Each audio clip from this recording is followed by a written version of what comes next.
Good morning. কেমন আছেন আপনারা সবাই? আশা করি আপনারা সবাই খুব ভালো আছেন, আমরাও ভালো আছি। আজকে সকাল সকাল হাজব্যান্ড বাজার থেকে নিয়ে চলে এসছে মাছ। একরকম হয় না, 3 রকমের নিয়ে চলে এসছে, মোরলা, চিংড়ি আর তোপসে মাছ।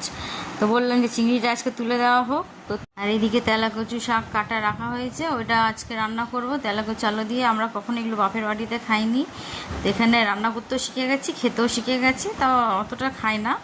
যাই হোক, আর এদিকে মাছের গন্ধতে বিড়াল চলে এসে সাইডে মেয়াও মেয়াও করে যায়।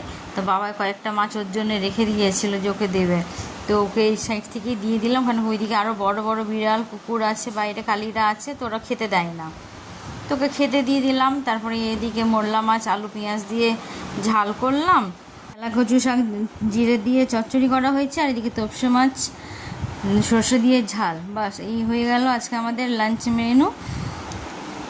চলুন তাহলে নেক্সট ভিডিওতে আবার দেখা হচ্ছে, এখনকার মতন টাটা।